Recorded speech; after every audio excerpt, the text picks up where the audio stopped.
Bulldog Nation, you are now going to witness, watch, and listen to the best podcast in the league. Get set for a wild ride with From the Hill Podcast, featuring Wayne Cartwright, Damian Green, Tanarius Gooden, David Thomas, Jennifer Murray, and Corey Williams. Don't miss out. Subscribe now to From the Hill Podcast. It's time to turn up the excitement and make some noise.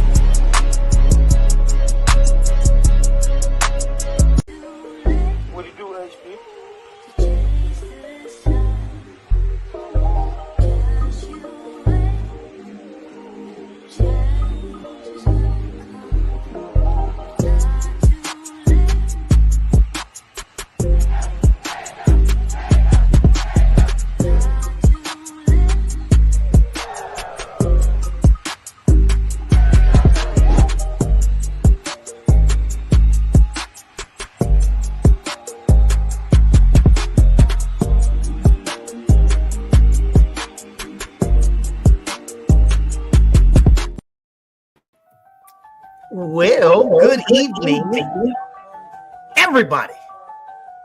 Welcome once again to another fabulous show that we have for you all tonight. Family, how is it going? It's going good. What's up, Wayne? How's it going? Jay the Great, doing all right? Can't complain. I hope y'all can hear me okay. Y'all hear me okay? Feeling blessed, man. And yes, we can hear you loud and clear. Hey, so that was just a brief excerpt that we showed from Saturday night's 49-7 victorious game over Kentucky State in the Lewis Cruz Classic. Was a pretty good show. Hope everybody that went had a good time. And hey, we get to do it all over again this Saturday night at 6 p.m. when those guys from Kentucky, Georgetown College, comes on down to the Hill. So as we have for you across the bottom of the screen, we have all of our sports updates, a couple new additions. We've got golf that's in full effect in the fall season. Tennis is in their fall season. Cross country, they kicked off last week, Saturday. They're going to be in action on Friday. And volleyball is actually playing right now as we speak. So everybody keep apprised of that. And then also just real quickly, just a little bit of housekeeping. We talked about this last week. We're going to mention it again, is the Bulldog Market Food Pantry. Monica Clark is your contact for this initiative. As you can see, these are the items that they are looking to fill that pantry. So if you are local, or even if you're not local, contact Monica to see how you can do your part. Also, just keeping with the theme, just to remind everybody that's going to the game this week, it is Boots and Buckles night. Boots and Buckles night, fresh on the Hill. So you come on into the house. Oh, yep. You come on into the house up there at Lewis Cruz Stadium with belts and buckles, and you'll be in full effect. So, I know folk out there got that stuff in the closet. And then last but not least, I just had to show this one. This came out yesterday. This is a very, very fabulous homecoming concert and entertainment promo, which just looks awesome. Homecoming is going to be a movie, and this just promotes that movie. So you can see the different individuals that will be coming on the Hill doing their part. You got people like Boosie and Leandria and King George, Glorilla, Doug E. Fresh, DC Young Fly, Lil Ugly Boy. No, I ain't going to say all that. But, we got all these different things that are going to be popping off. So it's going to be a good time, y'all. It's going to be a good time. Yeah. I'm already tired. Y'all start hydrating. Make sure your shoes comfortable. Take all your blood pressure medicine, as DT would say. Make sure because it's gonna be a event feel action packed week.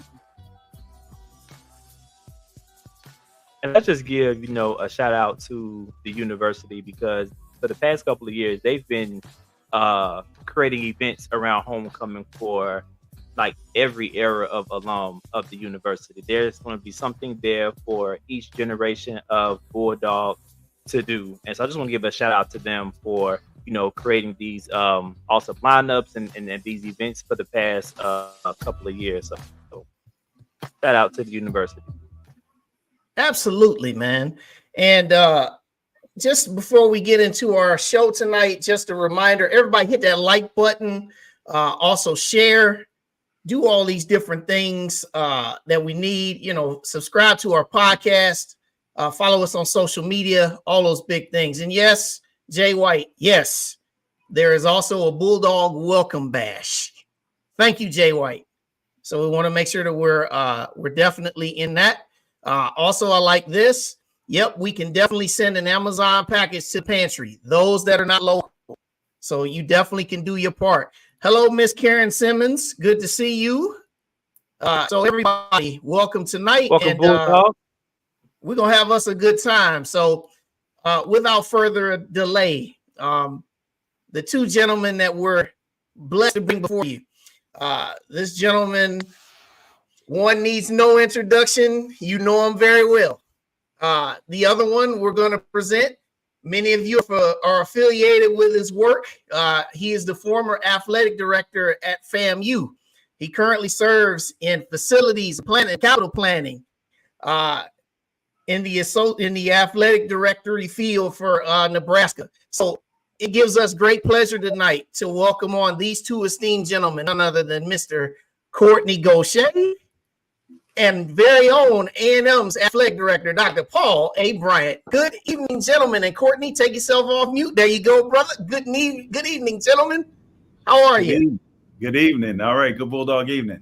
Good evening. Good evening. It's certainly good to share the stage with all of you guys and my good friend, Dr. Paul Bryant. Yes, sir. Kortne, how are you doing, brother? I'm doing well. If I had your hand, I'd give mine away.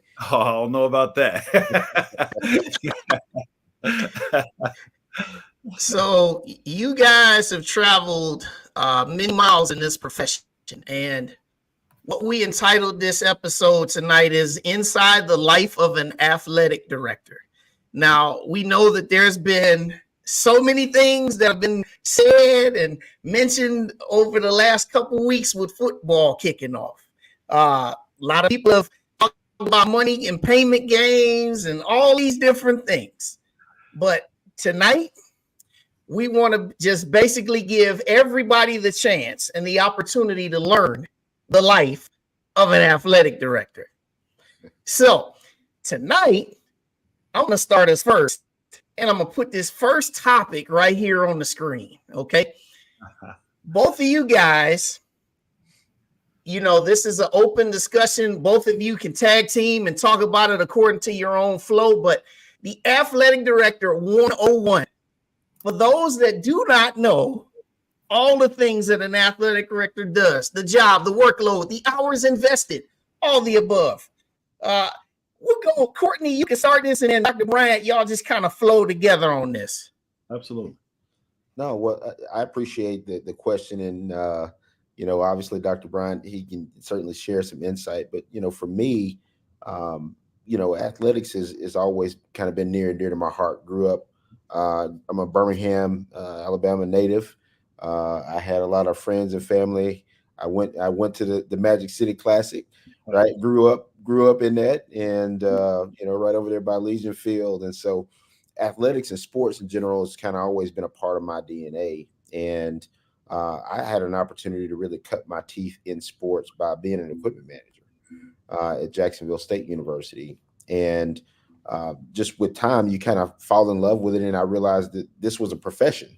Like, people get paid to manage these things and coordinate things and all of the above. And so that's kind of how my career in athletics evolved.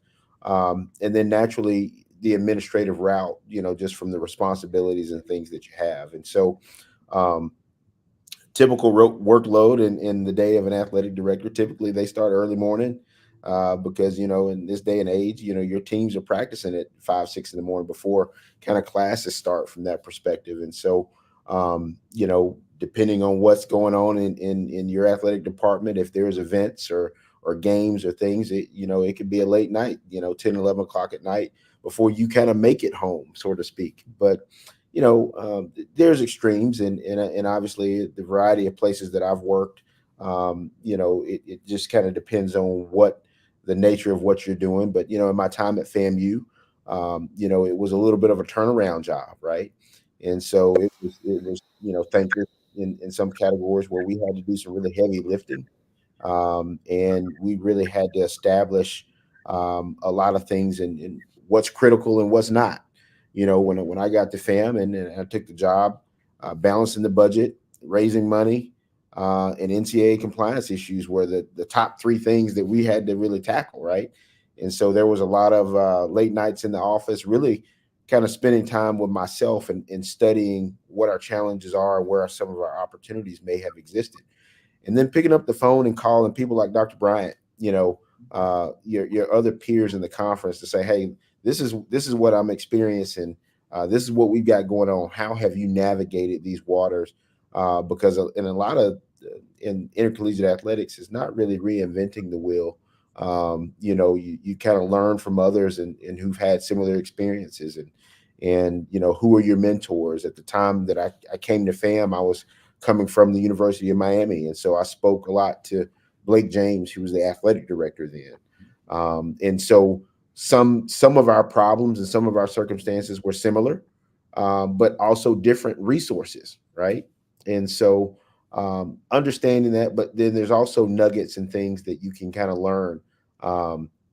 That's how, FAMU just played Miami last weekend. Obviously there was a game guarantee, that was a $750,000 game guarantee.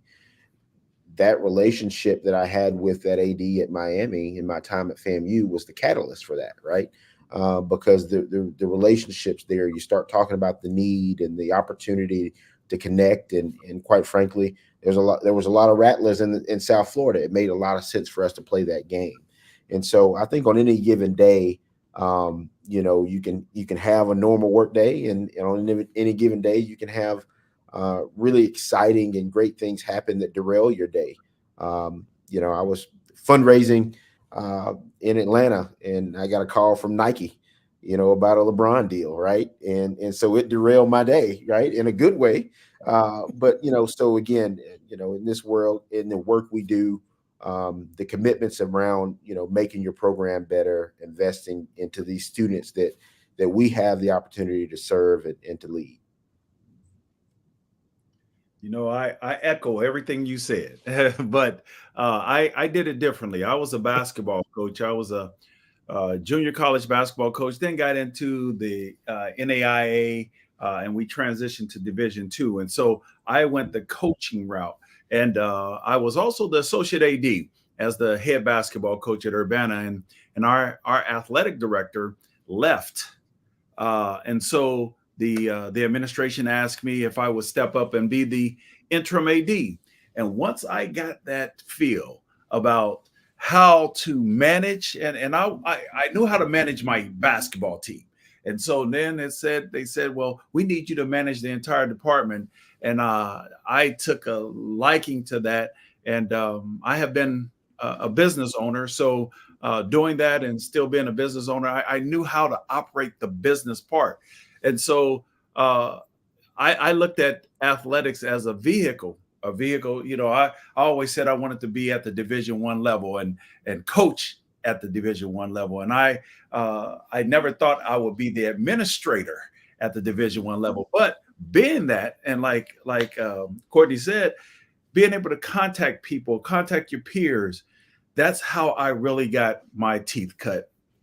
And I went from a junior college to NAIA to Division III, Division II, and Division I. So I was able to do it at every level. And I think that's what has helped me really navigate some of the challenges that I have, because it's always been low resourced.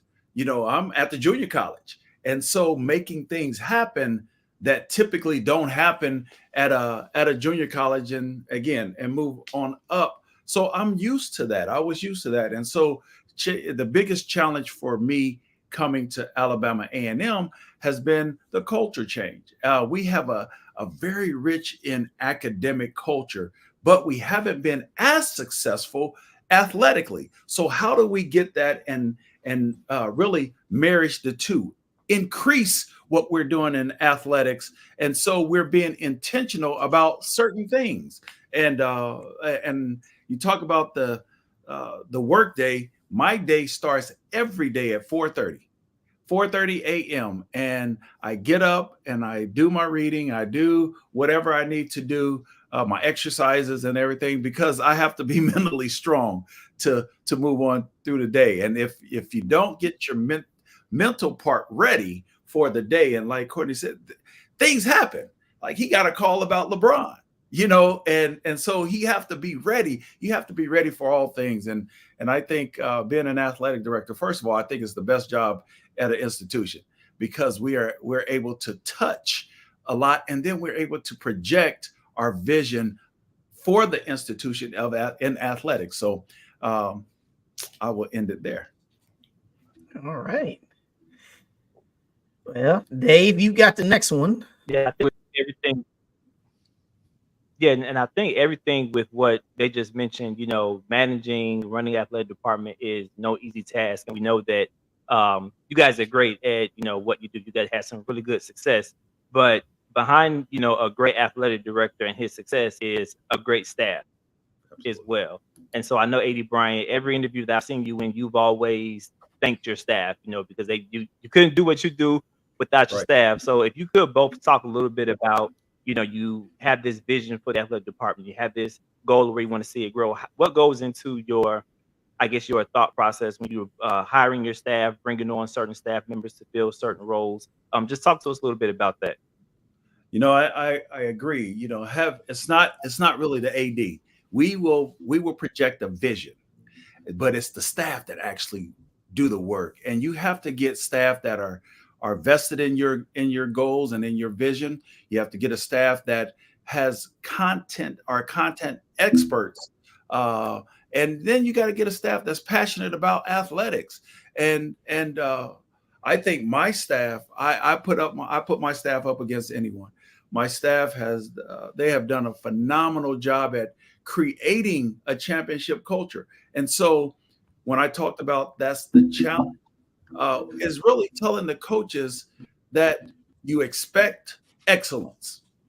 You tell the staff you expect excellence. You're not going to compromise our excellence. Yes, we have shortfalls. We have quite a few, but how do you manage and address those challenges? And that's one of the things that I harp on the most, and my staff harp on. They understand every challenge creates an opportunity to get better. And again, my staff, from my associate AD all the way up to my our janitors, everyone has bought in to the mission of excellence is our standard. And so again, I applaud my staff, and I'll put them up against anyone. Dr. Bryant, and I would echo a lot of your same sentiments. I'm a firm believer in servant leadership. Absolutely. First and foremost, I tell my staff, look, I'm not going to ask you to do anything that I haven't done or I'm not capable of doing, right? Because we're in this together. But also, I think it's critically important because, to Dr. Bryant's point, as an athletic director, you are a face. Typically, in an institution on a national scale from a public perspective. And because of the role of an athletic director, where you are, managing a president, managing a board, managing donors and stakeholders and fans, along with the student athletes, you're only as good as your team. And so having, quite frankly, people that can hold you accountable as an athletic director, hey, I gave you guys the vision, but who's executing it? Because you're not in a position to necessarily execute everything everywhere at all times. And so having a team who understands your work language, the pace that you want to move. We had a tremendous run when I was at FAMU, and it was because of my staff. I had an excellent staff who understood exactly what I needed. exactly the direction and the vision of the athletic department, and they executed it at a high level. And being able to do that. Keith McClooney, who is my deputy AD, who's now at Alabama State, he was a veteran kind of within the HBCU realm. Before I took the job at FAM, I had never worked at an HBCU, didn't attend one. So to some degree, I was blind on the culture, right, of an HBCU. I knew the business aspect of it and high level, engagement, but there was a piece of that and a component that Keith had a niche because he understood the culture and what we were going into. And so there were certain conversations I wouldn't even attempt to have. I let my deputy AD have the conversation. Yeah. When it was time to really, roll up and really immerse myself in it, as alpha man, hey, I leaned on the bros, right? Hey, I need to know the culture of campus and how do I get to that group and hey bros, we got a fundraising goal. I need y'all to lead, right? Right. And there were different conversations. My SWA, she was an AKA. And so everybody had their own lane to really target and galvanize to really bring everybody into alignment with what we were trying to do. Yeah. And so it was strategic, it was tactical. But again, an athletic director, is only as good as your team. That's it, exactly. And I think it's critically important that, yes, you provide the vision and the mission, but you have people who understand what you're going into, people who are loyal to the mission of the institution, loyal to you, and the work that's going to come with it. Because I'll tell you, these jobs are not for the faint of heart. Dr. Bryant mentioned, hey, I got to get up every morning and get my mind right, because the nature of the job, it doesn't matter what decision you make as AD, somebody's not going to like it. Correct. Somebody, they're not going to be in alignment. There's going to be a fan or a board member or somebody who's going to be loud, right? Because you've done what you believe to be what's in the best interest of the athletics department. And so that comes with the territory. You have to have tough skin. In my time there's this blog, right? And I promise you, I don't know how they got the information they get, but it's unbelievable, right? Great community.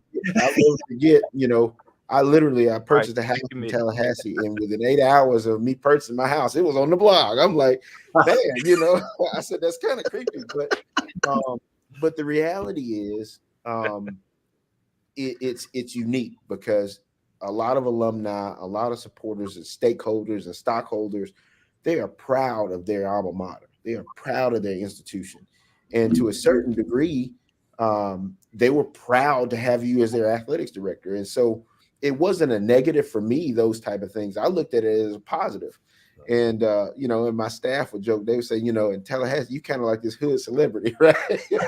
And so, but there's some merit to that. And so as an athletic director, you're always on, okay? You go to church, you're on because there's somebody there. You go out to dinner, you're on. You can anticipate somebody interrupting you and saying, hey, let me talk to you about the game, or let me tell you about this. And so it's one of those things that you have to, prepare yourself mentally. You have to prepare your family. Hey, the seat that you sit in, it's bigger than yourself. It's about the institution. It's about the sense of pride and camaraderie that comes around that. And so it's certainly a unique job. It's a selfless job. But again, your staff can make your job either really hard or they can make it really easy. You're 100% correct. But you know what? And I'm sorry, Wayne. You good? My staff, and we were talking about people. My staff probably, I will say something, and then my staff will run with it. And before I can say, well, let's plan, and I look up, they're doing it. And that's making my job a lot easier. Some decisions, I will say something, then they will override. And I don't mind that. As long as it's student-centered, I'm fine. And I don't have an ego. My ego is not big enough to say, no, you do what I tell you to do.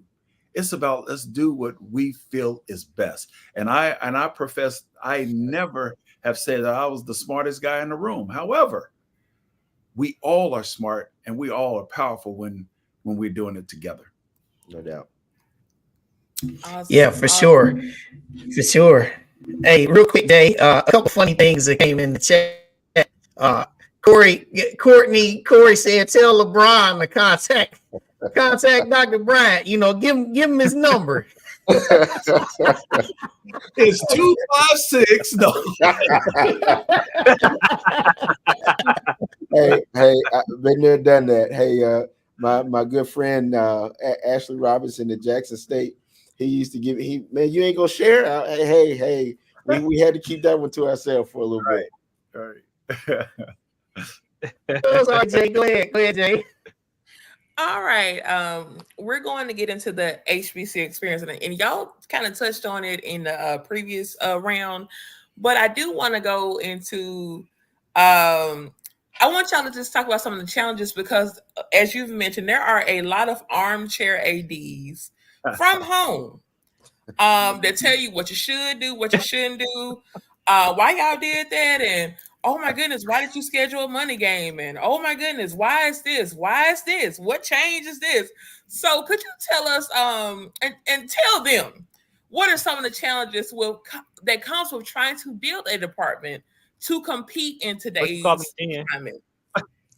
Ooh, that was loaded, Jay. But armchair ADs, no doubt. But you know, y'all know armchair ADs. You know, it's a great question, and I think there's a number of things. I think, you know, especially when you have a passionate base, a passionate alumni, people want to know, right? You know, that you have to be transparent, and what they don't know a lot of times is the rhyme or reason. Like, you know, prime example, when we got the FAM, it was practically our operation was a mom and pop operation. It was not professionalized. You know, we weren't selling corporate partnerships. You know, we were doing cash transactions. You know, parking wasn't digital. You know, but guess what? That's the nomenclature, and you know, and at that place they sell out every football game. It's just part of who we are, right? But when you've been other places like Miami and Middle Tennessee, and you're bringing that experience to the table, it's a norm in those categories, and quite frankly at our institutions, and sometimes it's not, right? And not to say that it's wrong or anything, but you really implementing professionalism, and on the surface of it, it's perceived as a negative. We don't want to do that. I've been doing this for 20 years, 30 years, etc. But the reality is, I grew our bottom line at that institution by about $3 million because we went from cash to cashless, right? Very similar, even here at Nebraska. Great place, 90,000 seat stadium. Wow. You know, we historically had been operating in cash around concessions and those type of things. We went to cashless, and guess what? You're starting to see kind of the trends, you know, of really where there's more revenue in those type of things that really benefit the program. And so, you know, that's one of the things that's really challenging sometimes is, you know, hey, to move the ship forward, you know, there's going to be some, you know, what my staff sometimes would call loud and wrong, right? You know, and it's okay, but you got to embrace that, you know. And one of the ways that we really diffused a lot of that is we did town halls. I think it was incredibly important to get out to the base and to explain to them what we were trying to do. We also started this, what we call the strike tour. And so we went to, you know, 8-9 cities, and we actually made it a little bit of a competition. We were raising money. And, you know, the one thing about HBCU alums, they don't want to be outdone. Right. And so, you know, we went to Jacksonville. We raised $25,000 in Jacksonville. Well, guess what? Next week we were going to Tampa. Tampa wanted to outdo Jacksonville, so they raised 50. Well, the next weekend we're going to Miami, so they raised 100. And so now you've got really all of our donors across the country in Texas and Atlanta. And by the time we were done on our 10-city tour, we raised almost $1 billion in new revenue, right? And so I think it was an opportunity for us, one, to talk about the things that we wanted to implement and change so that people weren't surprised, you know. So next year, renew your tickets. If you don't do it by this date, it's going to be this much, right? You know, be out front. And I think that's one of the things that has been a challenge at our HBCUs. It's just the professionalism and the nomenclature that changes, right? You know, and I say that because, like at FAM in particular, and our athletic director here at Nebraska uses this quote.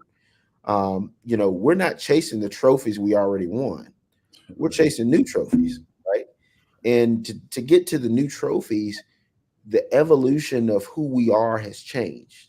Yep. When is the last time you seen anybody with a box TV with a back on it that's a foot deep? You haven't, right? Everybody's got a flat screen. Everybody's and so why do we feel that the processes associated at our institutions and athletic departments, they don't want to change, right? No. We got to upgrade just like you would the TV in your home or the cell phone that you use or the vehicle that you drive, right? You know, and the cost of doing business, it costs differently to feed these kids, to outfit these kids, to transport them across the country. And that's the reason why, hey, yeah, we got to play money games, because guess what? We raise X from fan support and ticket support. We raise X from donations. But one of the biggest nuggets that we can really move our budget is through game guarantees. Yep. And our industry it's an ecosystem. HBCUs are in it, mid-majors are in it. Currently where I sit, you know, we're in it. And again, at the top of the food chain, there are more zeros, right? And that's just the nomenclature of our industry, right? But it does not mean that there's a lesser of an experience for our student athletes. When we were at FAMU, we were proud to play up.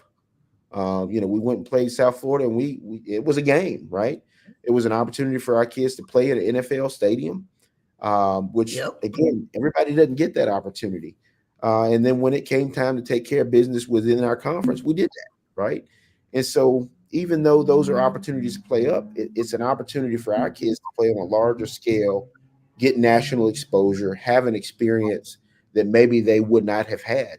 You know, I would suggest even too within the HBCU space, you know, I've been at a number of institutions, Tulane and University of Miami, and now here in Nebraska, where international trips are a part of, you know, the student athlete experience, whether it's basketball or other sports.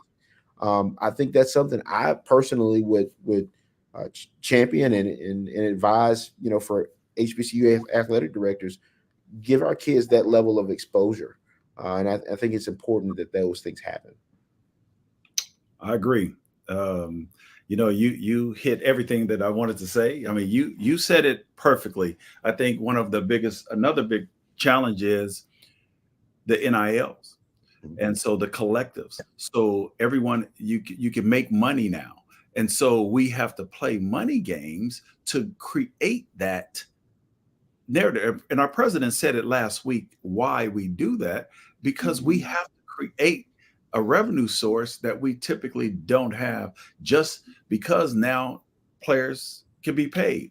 And of course, we can't do it like Nebraska.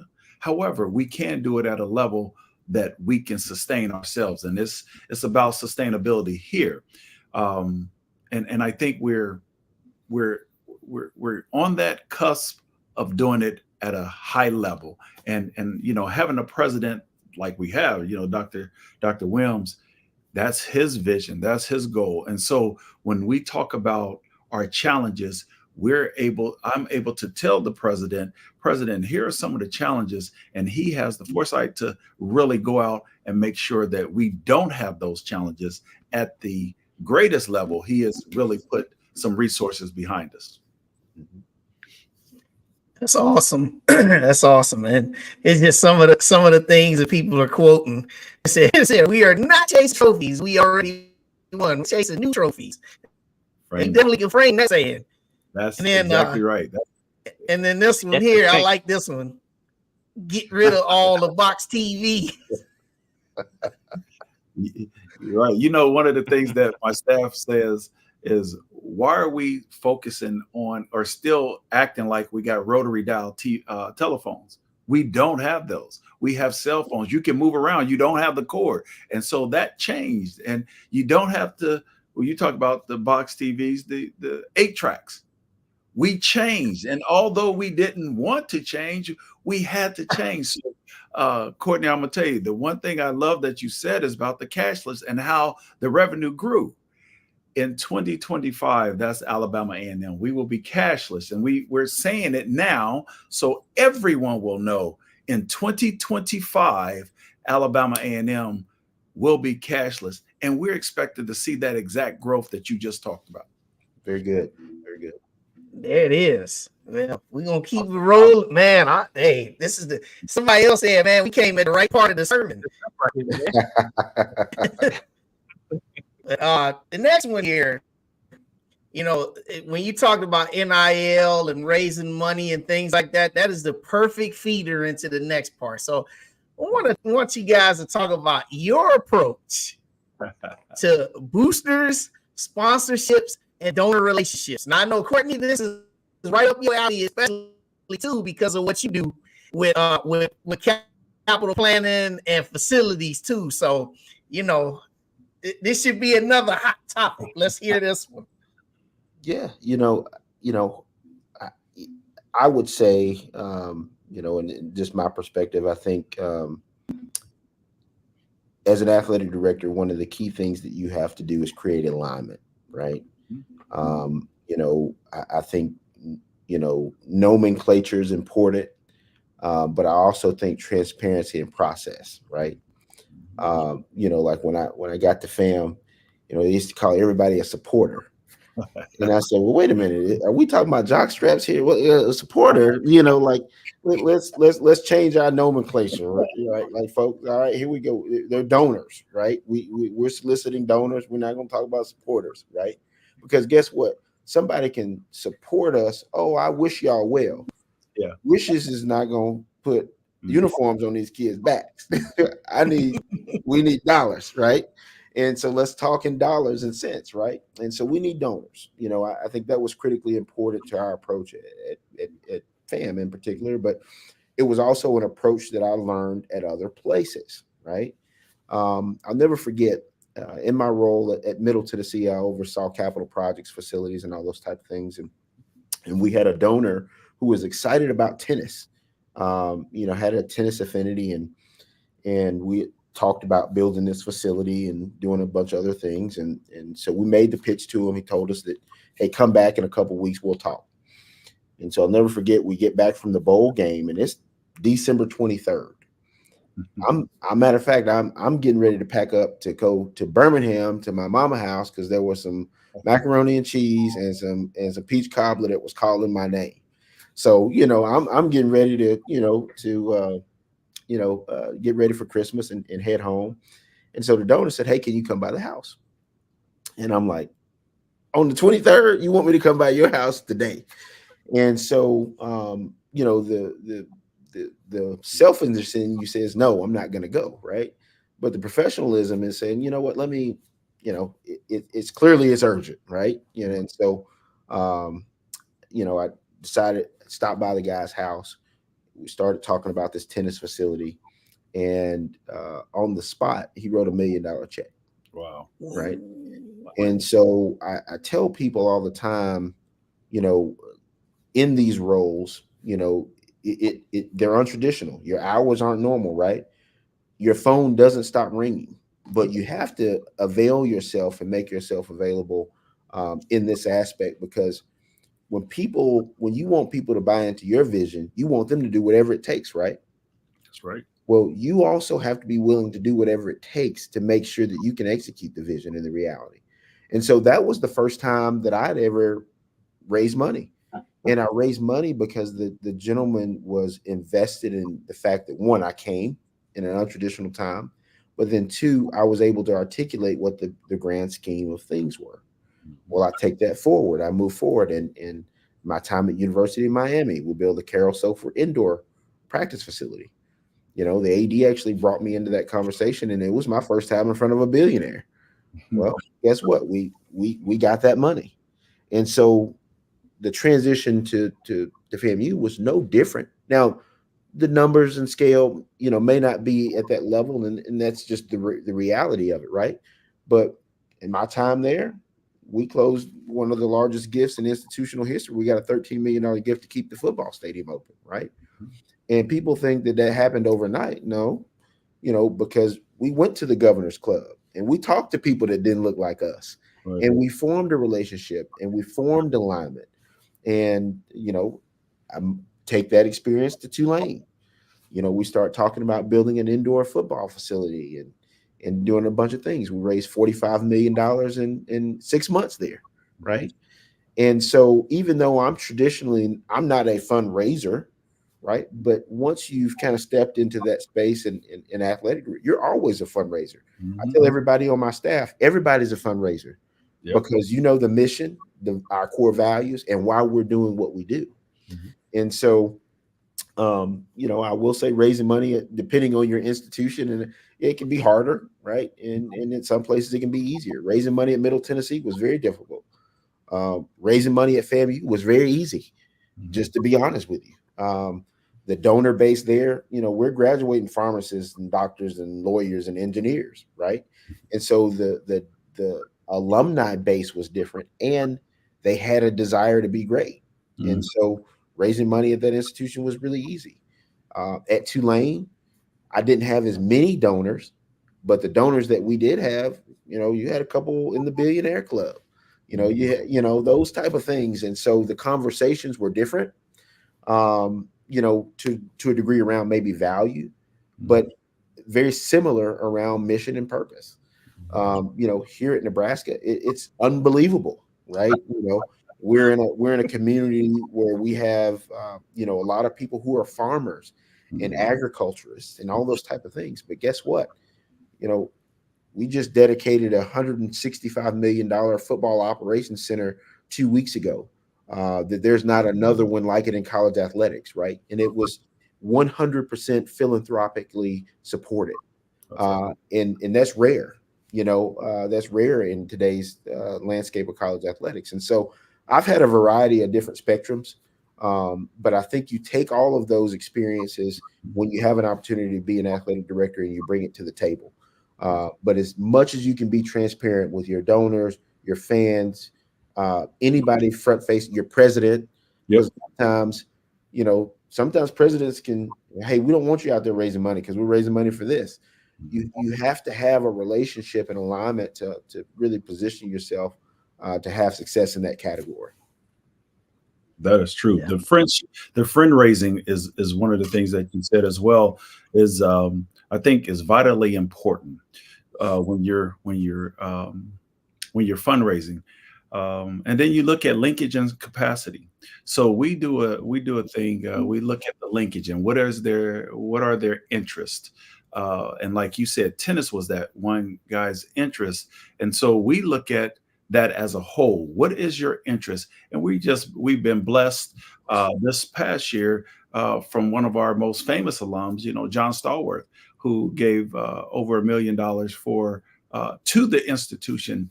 And so we have the alumni base that actually, you know, we're graduating engineers.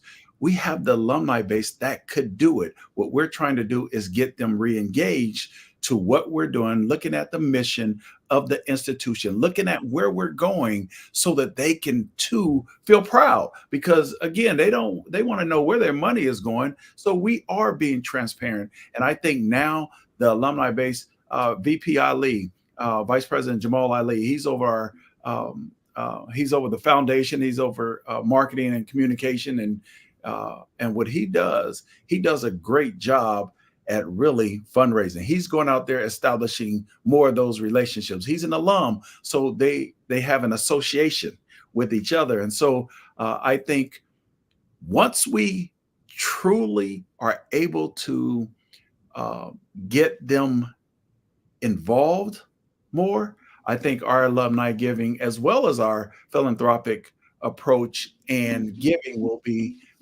elevated. And we're on that cusp. I keep saying, if you're looking at a stock to buy, when you buy stocks, you're looking at it low, and you know that it's about to explode, and that's Alabama A&M.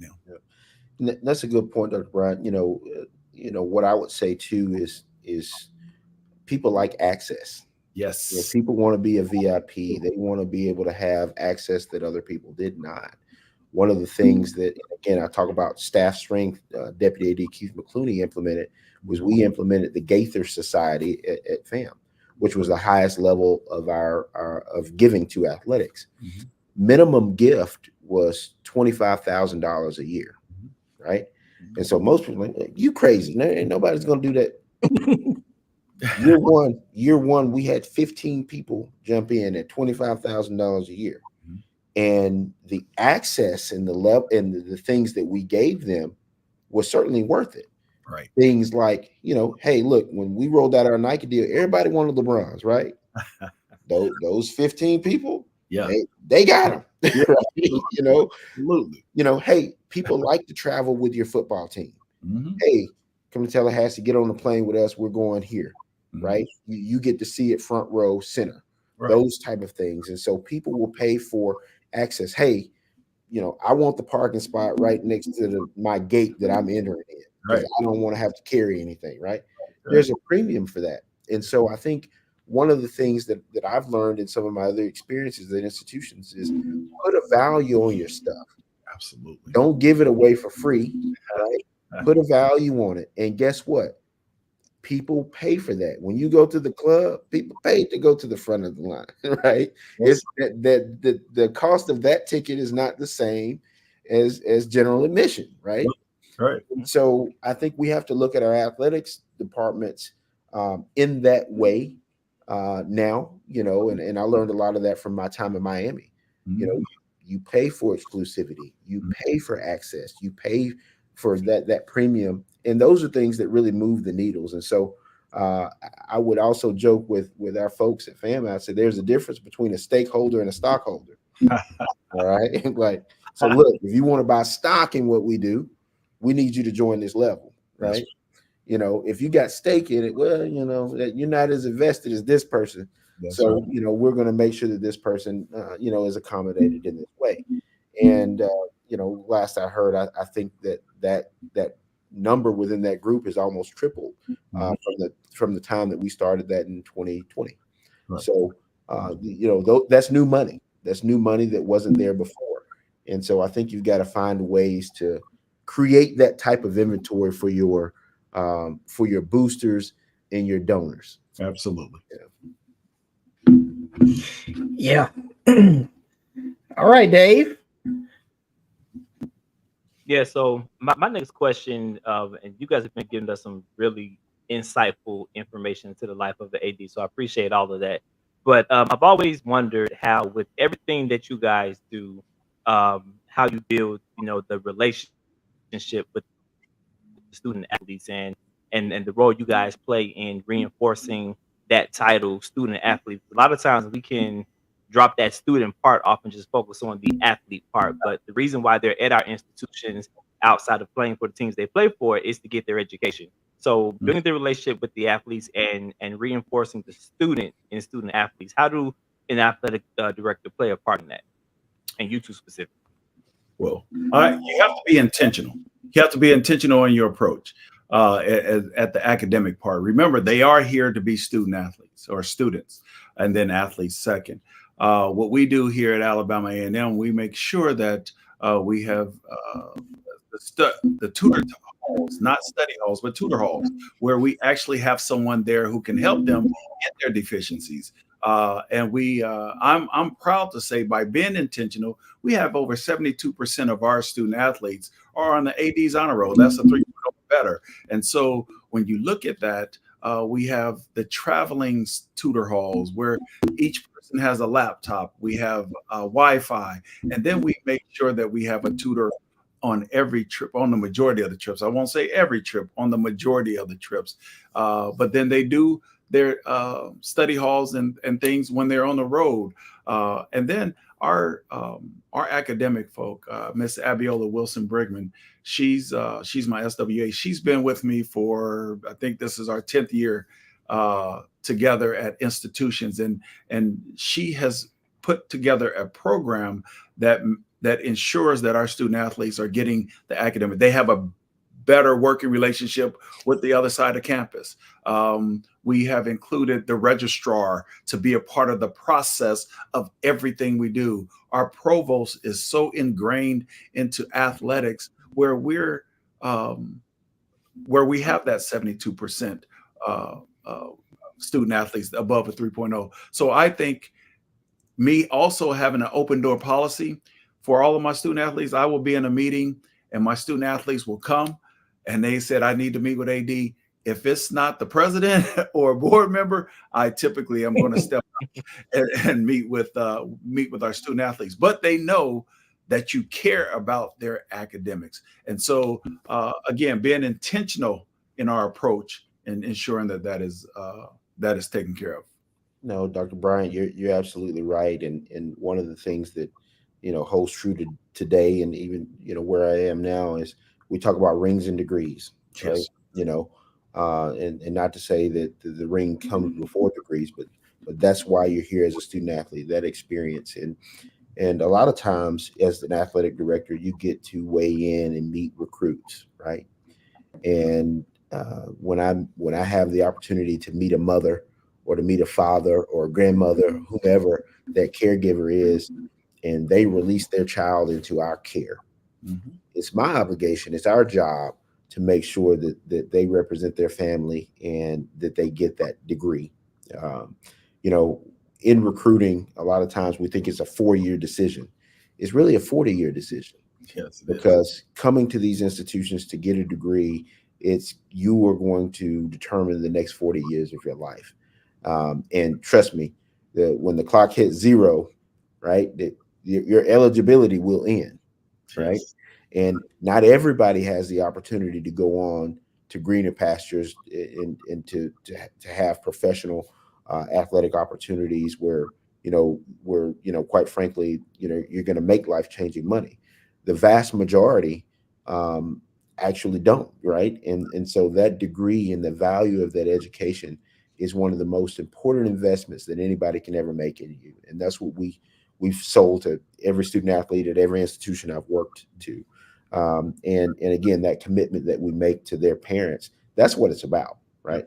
Athletics is the icing on the top, but there's no greater honor for an athletic director to see a young man or a young woman walk across the stage with a degree in one hand and a championship ring on the other. Absolutely. So I'm really excited about that. Absolutely. That's awesome. All right, Jen, you get to close the segment once you come off mute. I was gonna do it, Wayne. It's an ongoing thing, but I literally had my finger on the button before I did that. But I do have a question for both of you. You have given a lot of information on, the ins and outs of the administration part of athletics. So what advice do you have to young students, young aspiring ADs, and young aspiring administrators who want to get into athletics? What advice do you have for them? Kortne? I would say you have to remember and know your why. Why are you getting into this industry, right? For some people, it may be if it's money, you're in it for the wrong reasons, right? There are opportunities where, again, you make a good living, and there's some extremes, right, to that. But if you get into this industry and that's your motivator, then I would tell you to choose otherwise. It's also an industry that requires your time, right?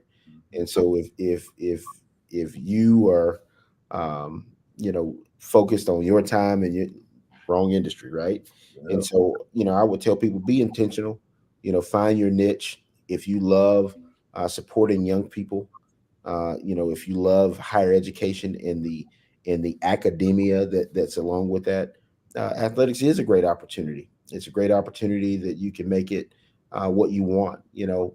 Sports and athletics has changed my life, and taken me across the globe. Right, I could have never imagined some of the experiences and in the rooms that I've been in because of this industry, and quite frankly, being in athletics. My plan when I graduated college was I was going to law school. I had no plans on doing this, right? But I fell in love with it, and my why has always been to interact with young people and help them accomplish their goals through sport. And so be passionate about it, be intentional, and then don't be afraid to like roll your sleeves up and get to work, right? Because if you're not willing to work, this industry will show you very quickly it's not for you. Yes, I agree. I think that we're in the entertainment business, and I will tell a young person, are you ready to entertain, or are you ready to do the business of entertainment? And if that's the case, you figure out which one you want, because the entertainment is that's what we do. And but it's a business. You have to have a business mindset in athletics, and particularly if you're trying to be an athletics director, you have to understand that there's a changing in business, and you have to be prepared to change or pivot at the drop of a dime. If you're not ready to pivot, if you're only a person who's an assembly line type person, athletics is not it, because that's not how we operate. Everything changes daily, and you have to be ready to pivot. But it is a rewarding field. I love what I do. I said it at the beginning. I think I have the best job on campus because I have the opportunity to touch over 400 young people and influence how successful they can be, and really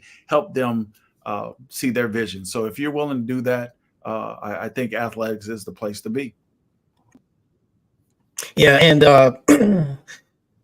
Kortne, and then Dave, I know you got a question. Kortne, I want to real quickly. I'd be remiss if I didn't pull this up from the brother from FAMU. He said Willie. He corrected it and said Wayne. He asked brother Gosha how important an athletic-minded president is to grow in school sports programs compared to an academic-only president. Well, that was a loaded question. Right. Here's what I'll say. I've had the distinct pleasure to work for a number of presidents. As an athletic director, I had one president. I think that it's incredibly important to have alignment, right?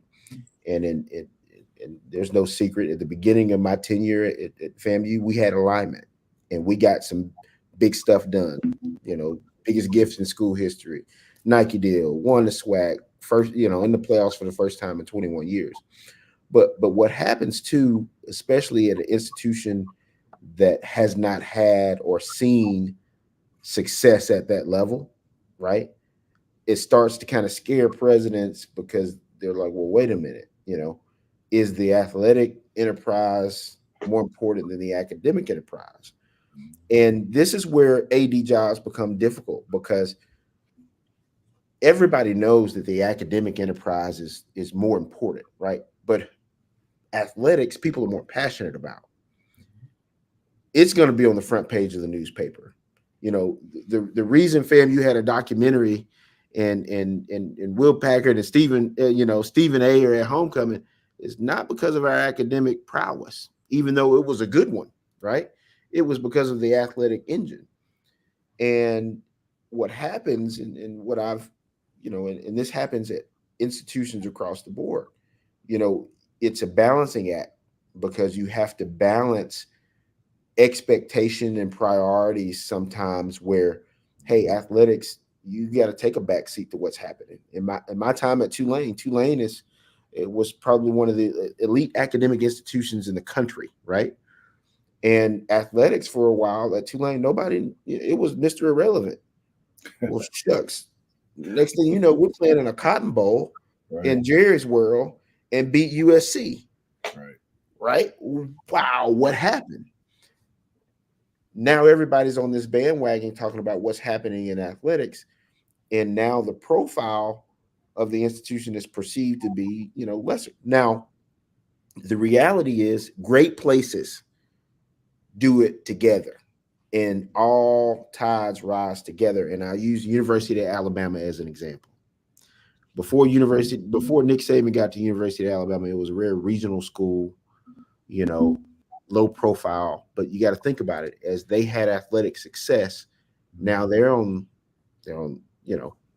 playing in college football playoff. Guess what you see? University of Alabama Law School, University of Alabama Business School. And so great places do it together. And presidents, who do have egos, and right, they are the ultimate boss. They're the guy that hires the AD.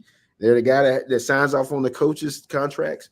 But great places and great presidents know how to check their own ego for the betterment of the overall institution. And and I think, quite frankly, sometimes that can get lost on presidents, and then it becomes who's in charge or who's more popular, and those are hard sometimes to get back in a good place. Trust me, I know, right? And I'll say, Dr. Bryant said at one point he probably had he had the best job on campus. When I was at FAM, I probably had the worst job on campus, right? And I say that because no matter what you do, it was going to be a L, right? If athletics was great, well, there's somebody over here that's not happy. And ultimately, and you've seen it places, at my time at FAM, I think I was like the 12th AD in 10 years. I mean, the turnover chain happens, right? Wow. And so I think that's one thing and it happens at all institutions, not just HBCUs, but managing presidential ego is a very, very big piece of the job, especially when your program is having success, right? But then it also works in reverse. If football's not winning or basketball's not winning, the AD's the problem, right? He got to go, right? And so it works both ways. And so, I think it's an art and a science to being an athletic director, because you have to balance those things. But the great institutions, the great presidents balance those things, and they rise together. Yep. And it's not rocket science. Just look at the institutions that have had tremendous success. Look at how University of Alabama has grown as an institution to now be a top 5 program, institution in the country, right? Mm-hmm. So they went from regional to elite academic in probably a 10 to 15 year span because of that constant attention and notoriety around athletics. Perception drives choice. Mm-hmm. Kids pick what school they want to go to based off the experience that they will perceive to have, right? And so that's why, as Dr. Bryant said, we are in the sports entertainment sector. That's what we do within the realm of higher education. That's exactly right. But it's big business. There's a reason why, again, in the SEC and the Big Ten, those TV checks are $100 million. It's big business, right? Yeah. And so I would say at smaller institutions where it may be a little bit more intimate, sometimes we have not understood that it is a business model. It's not personal, and it's not the way that we were running things in the 70s and 80s. Yeah, we have to evolve. And I think that one quick thing is also you have to have that board of trustees in line with the president, that's in line with the AD. And if you want to see, and I'm not just saying this, I too have been a part of a program where it's about the president, right? And if you want to see a perfect model, and I'm not just saying that because I'm here. President Wims, he's that guy. He's a very academic, but he understands athletics, and he knows how to marry the two. And so, and then you have a board, our chairman of our board, Wayne Watts, Dr. Wayne Watts, who also understands both. Although he went to another school in Alabama, he's still good. He's still good. But again, I think the three are perfect. All three have to work together. Yeah, I would certainly say you're absolutely right, Dr. Bryant. Yes. Well, gentlemen, This was so awesome and so on time for everybody. I hope everybody that watched this, I hope you guys and ladies receive some wonderful information. And many of you are going to watch this back, and some of you are going to rewind some of these parts and be like, wow, run that by me again. So, Kortne, Dr. Bryant, from the Hill Podcast, thanks both of you for taking the time and coming on and blessing us with this insight inside the life of an athletic director. So, gentlemen, God bless you, Kortne. We definitely will be keeping up with you, man. Good luck to you there in Nebraska. Hope maybe we'll see you at an HBCU soon. We'll see. And Dr. Bryant will be talking to you as always. Yes, sir. Go Bulldogs. Go Bulldogs. Go All right, Bulldogs. gentlemen. Go Bulldogs. Appreciate y'all. Take care. See you later. See you, all right. Kortne. Man, that was some good information. That was great. Sure was. And these are the things that we never get to hear about, or the athletic directors never, complain about, because they're passionate about what they do, with their visions and wanting to make the athletic department of their institutions great and do everything for the student athletes. So I think it's very enlightening for us all. Yep. So, last but not least, everybody, we're gonna do our pick segment. All right. So, as we go through this, if you want to put your picks in the comments, we're just gonna run through these real quick. Prairie View, very, very good last week, winning against Northwestern State. You're not going to win against Michigan State. Get paid, come home healthy, okay? But Bill Cookman, oh my gosh, man. Only got a safety last week at home against Mercer. Just hoping that you score more than a safety at Western Michigan. Western Michigan got blown out both of their games. They're hungry to get on the board, and they will take no pity on Bethune-Cookman. Oh my gosh! All right, shout out to Dr. Bryant. New Orleans is one of the places that he was at. Alcorn State, speaking of being ticked off, they've yet to score a touchdown and only kicked a field goal in 2 games. At Vanderbilt and also at UAB. Home opener down there on the reservation. Expect the band to be playing that fight song for Alcorn a lot. Valley, shout out to Valley. You played a very, very good game last week at Lamar. You pushed them. Lamar had to struggle with y'all. Okay, but Murray State is also ticked off and needs a win too. And it's their home opener, and they are not going to be kind to you coming up to Kentucky. Murray State is going to take care of business in this one. Grambling got on the board last week against Tuskegee. All right, this ain't Tuskegee.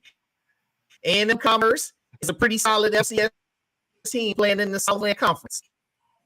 Expect there to be points on both sides in this one. Texas A&M Commerce is going to get this one done, though. All right. Pine Bluff. Shout out to Pine Bluff. They got a win last week, but it was against an NAIA team that was almost like a high school team. You outscored them 73-0. Okay. Tennessee State, this is not an NAIA team. This is the Southern Heritage Classic in Memphis. These two are scoring off for the second year in a row. Tennessee State handling these boys. Alabama State also got on the board last week. All right, you redeemed and you got your lick back against Miles, but Samford ain't Miles. You don't have to travel far. You're going up the road to Birmingham. Maybe you get your quarterback situation figured out this week, but you ain't getting a win. All right, Samford. Now we get to where it counts. Southern Jackson State non-conference game, Boombox Classic. They're in the vet. Jay the Great, let's have it. Listen, this is probably one of the most intense rivalries in HBCU sports, and there's going to be a lot of passion on that field. With that being said, I know Southern just named a new quarterback, but I honestly see Jackson State pulling away with this game. Big. Jackson State big. Woohoo, big. Okay, Dave, what you got? Yeah, I agree. Like Jen said, this is a real intense game. I remember when I attended my first Jackson State and Southern game, Boombox Classic game. That was a crazy rivalry. I think their rivalry might be a bit more intense than ours in Alabama State. But with the game, the way Southern struggled against who they played, Savannah State, was it? Savannah State. They played. Mm-hmm. Yeah, I was very surprised at that. So JSU by a lot. All right, so Southern, they appeared to have found their quarterback in Zay Thiessen. He came in the second half and he got them going. All right. Last few times that Southern's gone to the vet, it's been blowout city. Okay. They played them twice a couple years ago, once in the regular season, also in the championship game. Jackson State came back down there in the Pete Richardson Classic last year and got them by 5 points. If y'all haven't seen the trash talking on Ritz and all on Facebook, man, it's been real thick. This is nasty. It's gonna be nasty on the field too. Nasty. It's been nasty. Give me Jackson State by 14 in this one. I think Southern will fight. All right, and then lastly, we have our game. Now, I just want to say that I met a gentleman from Georgetown College over the summer. He said that he guaranteed that they were going to come down to beat us. He said he's looking there all looking forward to the opportunity, and I told him, I said, it'll be a very short stay, and you're going to get beat by a lot to a little. All right. And I'm still standing by that. A lot to a little. Alabama A&M over the NAIA Georgetown College. Dave, your thoughts? I second that, Wayne. Jen? The band is going to get tired of playing the fight song. There it is. And yeah. For the whole game, Jen. We scoring 50. Yeah, we scoring 55 this week. So yeah, that's our picks. And we're getting close, man. Swag money is coming. We got one game. We got our game next week at Austin Peay, and then we'll be rolling in, get ready to make that trip on down there to FAMU on the 28th. So things are going. So everybody.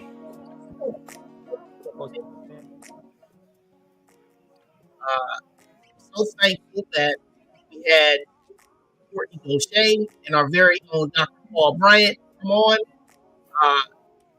If you just tuned in, make sure you go back and watch the replay. And also make sure you subscribe and hit that like button. All right. Next week, we'll have another show. Still working on it, but we're going to have another show for you. Jay the Great. Just Dave. I'm your man, Wild Wayne Cartwright.